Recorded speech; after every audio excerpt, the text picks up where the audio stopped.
Ada ẹjọ́ dáadáa pọ̀ lórí Facebook fa ibi ilé àti fòsì sayọ̀ a lọ já àwọn jàrá bí àparù kan wá di bọ́tìnì kan sí abẹ́rẹ́ báyẹn wá dá sùn kí ọlọ́wọ́ àwọn mọ́mọ́ aráàmù.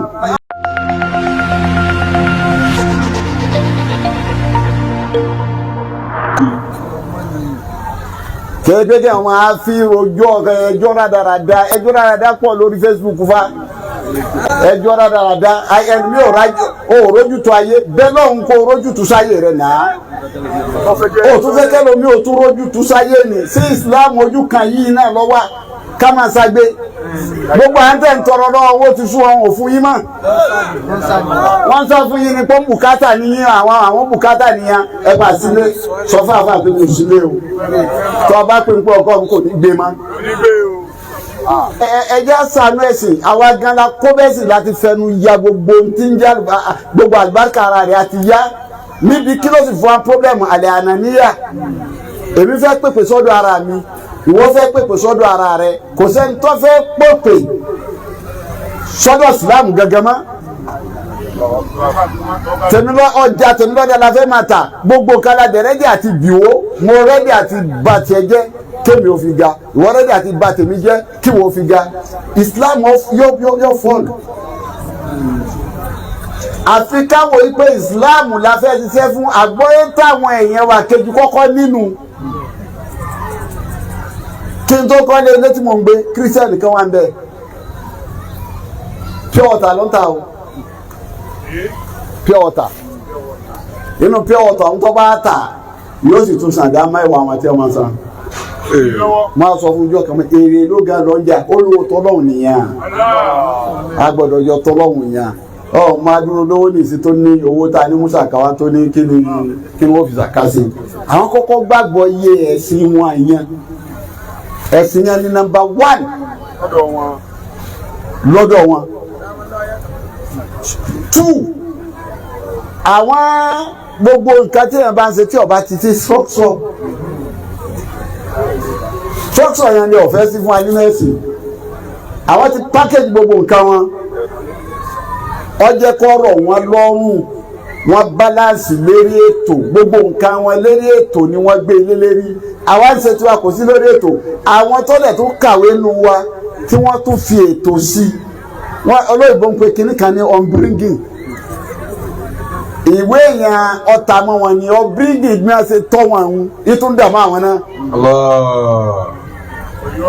yóò àdúgbò tá a bá ti dé mẹ́sìn àmọ́ kankan mẹ́sìn kásá bára wa jà kásá dàrú kábàjẹ́ no ntọ́lọ́wọ̀n ọba àràmà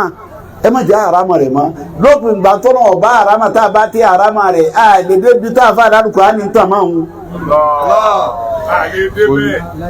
a lè débẹ̀ etí ọba ti àràmà ẹ má àràmà ẹ̀ mọ́ èyí tó bá ṣe ní mukayed ó ti fi yé wa èyí tó bá ṣe ní mutlak ó ti fi yé wa ìkẹ́ tí ọ̀fẹ́ ká ṣe ní haramu àti síríkù ó ní ibi ilé àti fòsì sayọ̀ a lọ já àwọn jàrá bí àparù kan wá di bọ́tìnì kan sí abẹ́rẹ́ báyẹn wá dá sùn kí ọlọ́wọ́ àwọn mọ́mọ́ aráàmù ó de ilé wọn wọ́n fi bá jí àwọn àmì tí a ti kú lọ́gọ́rùn ọdún tí wọ́n bá gbé wọn sí ìpàdé náà ni yóò ní alhamdulillah ọwọ́ ni wọn ò ní rí kẹlọ́run mọ́. Káàlì sọ́tàn yàwó àlìkìyà àwa fúnra wa la so ìsìlámù a fi ṣe ẹ̀sìn ṣẹ́kẹ́ṣẹkẹ̀ adé lọ́wọ́ ọ̀tún adé lọ́wọ́ òsì adé wájú adé lẹ́yìn àwa wà nínú dè àwa sọ̀rọ̀ sínú dè wọ́n wá ẹ wá sọ ẹ̀sìn Islam di báyà ẹ̀sìn kan tí ọ̀dà kò sí ní táwọn ẹlẹ́sìn kejì wá níta ní kò sí o kì í táwọn ẹlẹ́sìn kejì wá níta ní kò sí a máa wá fúnra wa ní pọ́blẹ́mù Islam sọ fún ọ ibi kọ́ ọmọ dán Islam sọ fún ọ pé kọ́ ọmọ tuntun Islam sọ fún ọ kọ́ ọmọ kọ́lé tó dáa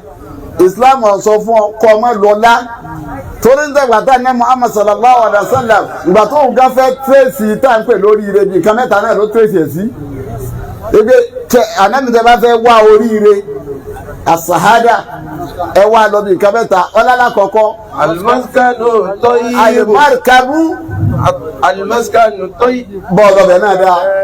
maskanu ilé tó dáa. kó o ní ilé tó dáa tó dùn lé tó dùn rí anabi lọ́la kọ̀ọ̀kan nù. ẹlẹ́ẹ̀kejì alimarkabu kó o wá nǹkan àgùn tó dáa. ìjọ tí ojú dúdú wọn gbẹ sí mọ́gó kọ̀ọ̀sẹ́ ti mọ́gó mọ́ nìsín ó gbòòrò mọ́tò mi tó dáa.